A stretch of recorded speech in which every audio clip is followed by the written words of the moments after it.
जर तुम्ही सुद्धा स्वामींच्या भक्तीकडे ओढले जाताय आणि स्वामी तुम्हाला वारंवार संकेत देत आहेत की ते तुमच्या सोबत आहेत, तर स्वामी तुम्हाला कुठेतरी पोहोचवण्याचा प्रयत्न करतात तुमच्या यशापर्यंत, तुमच्या स्वप्नांपर्यंत ते तुमच्या सोबत चालत आहेत. तुम्ही फक्त उठा आणि चला, गिव्ह युअर बेस्ट.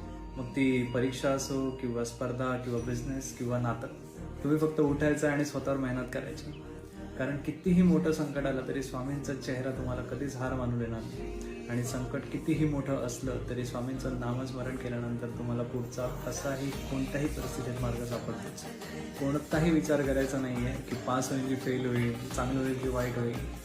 कारण बाहेरून हारलाच तरी चालेल, मनातून हारला नाही पाहिजे. तुमची श्रद्धा नाही हरली पाहिजे, तुमचा विश्वास नाही हरला पाहिजे. कारण तुमची प्रत्येक प्रार्थना ऐकली जाते, तुमचं प्रत्येक नामस्मरण स्वामींपर्यंत पोहोचतं. हिंदू धर्मामध्ये जेवढे पंथ झाले, शैव, शाक्त, वैष्णव, यामध्ये कितीही अवतार तुम्ही पाहिले तरी कोणाचा ना कोणाचा वध